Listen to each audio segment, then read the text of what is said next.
রাব্বুল আলামিন আদম আলাইহিস সালাতু ওয়াস সালাম থেকে নিয়ে মুহাম্মদ সাল্লাল্লাহু আলাইহি সাল্লাম পর্যন্ত যত নবী রাসূল প্রেরণ করেছিলেন সমস্ত নবীদের নাম ছিল মুফরাদ। মুফরাদ আপনারা বুঝবেন না, একক শব্দ, সিঙ্গেল ওয়ার্ড। আদম থেকে নবী মুহাম্মদ পর্যন্ত যত নবী আল্লাহ দুনিয়াতে পাঠাইছেন সমস্ত নবীদের নাম হলো একক শব্দ। আদম, শীষ, শুআইব, দাউদ, ইব্রাহিম, মুসা, ইউসুফ, সালেহ, ইয়াহইয়া, জাকারিয়া, ঈসা, মুহাম্মদ, এই সবগুলো নাম কি একক শব্দ না? মির্জা গোলাম আহমদ কাদিয়ানী, এটা কি একক শব্দ নাকি যৌগিক শব্দ, সংযুক্ত শব্দ? আদম আলাইহিস সালাতু ওয়াস সালাম থেকে নবী মুহাম্মদ পর্যন্ত যত নবী আল্লাহ দুনিয়াতে পাঠাইছেন সমস্ত নবীর নাম ছিল একক শব্দ। মির্জা গোলাম আহমদ কাদিয়ানী, তার নাম হচ্ছে যৌগিক শব্দ। তাহলে এই লোক নবী নাকি বন্ড? বন্ড।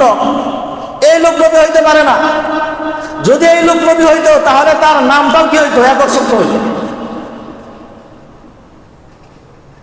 আরেকটু সূক্ষ্মভাবে যদি বোঝায়, আপনারা বুঝেন কিনা, আরবি হরফ তো চিনেন, আলিফ, বা, তা, সা চিনেন না? আরবি হরফের মধ্যে কিছু হরফ আছে নক্তা যুক্ত, যেমন বার নিচে এক নক্তা, তার উপর কি 2 নক্তা, সার উপর 3 নক্তা। আবার কিছু অক্ষর আছে এগুলো কোনো নুক্তা নাই, যেমন হা, আলিফ, দাল, র, এগুলোর কি নাই? কোনো নক্তা নাই। আল্লাহ রাব্বুল আলামিন আদম আলাইহিস সালাতু ওয়াস সালাম থেকে নিয়ে ঈসা আলাইহিস সালাতু ওয়াস সালাম পর্যন্ত যত কালেমা দান করছেন, যত নবীকে যত কালেমা দান করছেন, উম্মতদেরকে কালেমা দান করছেন, সমস্ত নবীর উম্মতের কালেমা ছিল নক্তাওয়ালা।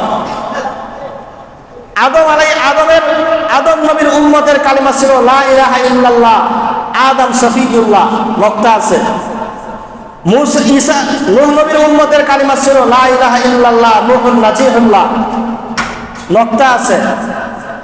দাউদ নবীর উম্মতের কালেমা ছিল লা ইলাহা ইল্লাল্লাহ, দাউদ খলিফাতুল্লাহ, নক্তা আছে।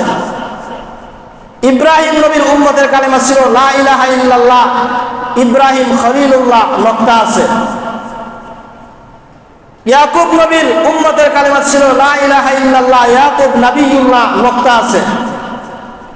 ইউসুফ নবীর উম্মতের কালেমা ছিল লা ইলাহা ইল্লাল্লাহ, ইউসুফ সদিকুল্লাহ, নক্তা আছে। মুসা নবীর উম্মতের কালেমা ছিল লা ইলাহা ইল্লাল্লাহ, মুসা কালিমুল্লাহ, নক্তা আছে। ঈসা নবীর উম্মতের কালেমা ছিল লা ইলাহা ইল্লাল্লাহ, ঈসা রূহুল্লাহ, এখানেও নক্তা আছে। একমাত্র নবী মুহাম্মদ, যেই নবীকে আল্লাহ এমন একটা কালেমা দিয়েছেন যেই কালেমার প্রথম অংশেও নক্তা নাই, শেষ অংশেও নক্তা নাই, লা ইলাহা ইল্লাল্লাহ এখানেও কোনো নক্তা নাই, মুহাম্মাদুর রাসূলুল্লাহ এখানেও কোনো নক্তা নাই। এই কালেমা আল্লাহ নবী মুহাম্মদকে দিয়ে বুঝাইছেন নবী মুহাম্মদ সর্বশেষ নবী, এরপরে আর কোনো নবী দুনিয়াতে আসতে পারে। নক্তা এমন একটা জিনিস যেটা যে সমস্ত অক্ষরের মধ্যে নক্তা নাই সেটা তার অর্থ বোঝানোর জন্য নক্তার মুখাপেক্ষি হয়। বার শুধু টান দিয়ে রাখছেন, এই বা কিন্তু কোনো অর্থ বোঝাবে না। বার নিচে একটা নোক্তা দিলে এটা আমরা চিনবো এটা বা। তাহলে নোক্তাওয়ালা হরফগুলো অন্যের মুখাপেক্ষি।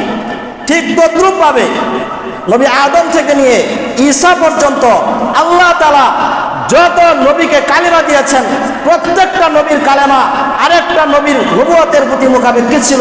কিন্তু নবী মুহাম্মদকে আল্লাহ রাব্বুল আলামিন এমন একটা কালেমা দান করেছেন যেই কালেমার মধ্যে কোনো নক্তা নাই, যেই কালেমা আর কোনো কালেমার মুখাপেক্ষি না, যেই নবীর পরে দুনিয়াতে আর কোনো নবী আসবে।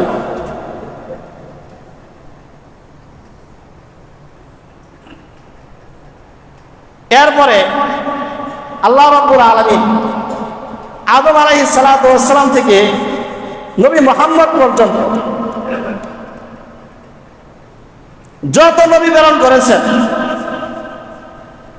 আপনারা কি কোনো সময় শুনেছেন যে কোন নবীর 100 কানা ছিল? মির্জা গোলাম আহমদ কাদিয়ানীর 100 কানা ছিল। 100 কে দেখতো না,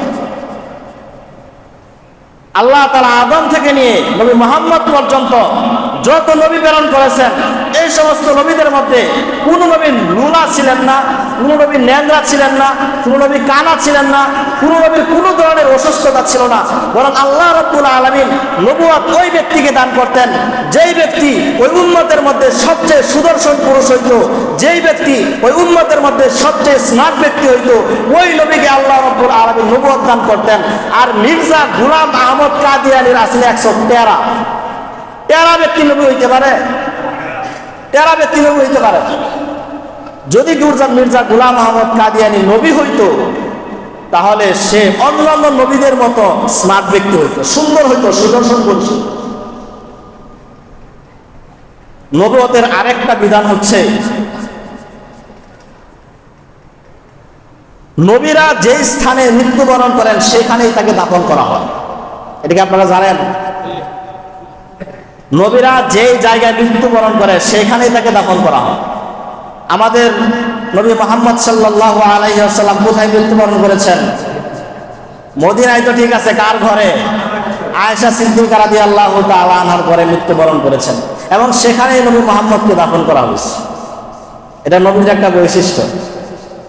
কিন্তু মির্জা গোলাম আহমদ কাদিয়ানী শেষ বয়সে কলেরা হইয়া, ডায়রিয়া হইয়া বাথরুমে যায় মৃত্যুবরণ করছে। বাথরুমে তাকে দাফন করা হয়েছে। কোন নবী বাথরুমে মৃত্যুবরণ করতে পারে? কোন নবী মৃত্যুবরণ করছে? তাহলে কি বুঝলেন? গোলাম আহমদ কাদিয়ানী নবী হইতে পারে? অসম্ভব। কিন্তু বড় আফসোসের বিষয় হচ্ছে, এরকম ভ্রান্ত বিশ্বাস, আকীদা এখনো মানুষ বাংলাদেশে অনেক হিউজ পরিমাণ মুসলমান লালন করে। আমাদের এদিকে কম, এটা আমরা বুঝতেছি না।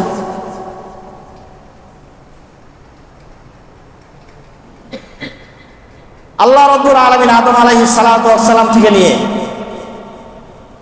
মুহাম্মদ সাল্লাল্লাহু আলাইহি সাল্লাম পর্যন্ত যত নবী প্রেরণ করেছেন, সমস্ত নবীদের উপর ওহী আসতো। ওহীগুলো কোন ভাষায় আসতো? প্রত্যেকটা নবীর স্বজাতীয় ভাষায়, গোত্রীয় ভাষায় ওহী আসতো। নবী মুহাম্মদ সাল্লাল্লাহু আলাইহি সাল্লামের ভাষা কি ছিল? আরবি ভাষা ছিল। এজন্য নবী মুহাম্মদের উপর ওহী আসছে আরবি ভাষায়, আমাদের কোরআন আরবি। তো মির্জা গোলাম আহমদ কাদিয়ানী দাবি করছে তার উপরও জিবরাইল আইছে, তার উপরে জিবরাইল ওহী নিয়ে আইছে। তো তার উপর যদি জিবরাইল ওহী নিয়ে আসে, তাহলে ওহী আরবি নিয়ে আসলো কে? সে তো হিন্দুস্তানের মানুষ। তাহলে যদি ওহী আসতো বাংলা বা উর্দুতে আসার কথা ছিল না, তো ওহী আরবি হলো কেন? বন্ডামের একটা লিমিট থাকা দরকার, একটা সীমা থাকা দরকার। এত স্পষ্ট বিষয়, এই সমস্ত বিষয়গুলো আমাদের সাধারণ মুসলমানরা বুঝে না। আজকে অনেক রাষ্ট্রের মধ্যে কাদিয়ানীরা নিষিদ্ধ। সরকারিভাবে কাদিয়ানীদেরকে বিধর্মী হিসেবে ঘোষণা করা হয়েছে। আজকে কাদিয়ানীরা যদি বাংলাদেশে বিধর্মী হিসাবে, হিন্দু হিসাবে, কাদের হিসাবে বসবাস করে, আমাদের কোনো আফসোস নাই। আজকে হিন্দুরা বাংলাদেশে বসবাস করছে, তাদের সাথে আমাদের কোনো ঝগড়া নাই। কিন্তু সমস্যা হচ্ছে, যখন তারা বাংলাদেশে বসবাস করে, ইসলামের নাম ধারণ করে বসবাস করে, এটা হচ্ছে আমাদের জন্য সমস্যা। একটা উদাহরণ দিয়ে খুব সহজে বুঝবেন। মনে করেন এইখানে এই বাজারের মধ্যে অনেকগুলো দোকান আছে, অনেকগুলো হোটেল আছে, অনেকগুলো ধরুন কোম্পানি আছে বাংলাদেশের মধ্যে বিভিন্ন। এখন এক কোম্পানির নাম যদি, হুবহু নামটা যদি আরেক কোম্পানি ব্যবহার করে, সে মামলা খাবে না? মামলা খাবে, কারণ সে নকল করছে। একটা কোম্পানির নাম সে আরেক ধরে নিজের কোম্পানিতে হুবহু ব্যবহার করছে। কিন্তু যদি সামান্য পরিবর্তন করে নেয়, তাহলে কিন্তু আর সমস্যা নাই। এখন আমাদের সাথে কাদিয়ানীদের দ্বন্দ্বটা কোথায়? আমাদের সাথে তাদের দ্বন্দ্বটা হচ্ছে, আল্লাহ রাব্বুল আলামিন নবী মুহাম্মদকে শেষ নবী হিসেবে প্রেরণ করেছেন, শেষ নবী হিসেবে প্রেরণ করে কোরআনে কারীম দিয়েছেন, লা ইলাহা ইল্লাল্লাহ মুহাম্মাদুর রাসূলুল্লাহ কালেমা দান করেছেন। এখন আমরা মুহাম্মদ দ্বারা নবী মুহাম্মদকে বিশ্বাস করি, আমরা কোরআন মানি, আমরা আল্লাহকে মানি। আর কাদিয়ানীরা কোরআন বিশ্বাস করে না, নবী মুহাম্মদকে বিশ্বাস করে না, ইসলাম ধর্মকে বিশ্বাস করে না। আমরাও লা ইলাহা ইল্লাল্লাহর হেডলাইন লাগাই, কাদিয়ানীরাও লা ইলাহা ইল্লাল্লাহর হেডলাইন লাগায়। তাদের মসজিদ মাদ্রাসাগুলোতে দেখবেন লা ইলাহা ইল্লাল্লাহ মুহাম্মাদুর রাসূলুল্লাহ। তাহলে একজনের কোম্পানির নাম আরেকজনের নকল করলে যেরকম মামলা খায়, কাদিয়ানীরা কি ইসলামের কালেমাকে নকল করার কারণে মামলা খাওয়া উচিত না? কাদিয়ানীরা অবশ্যই মামলাকে রাষ্ট্রীয়ভাবে নিষিদ্ধ হওয়া উচিত।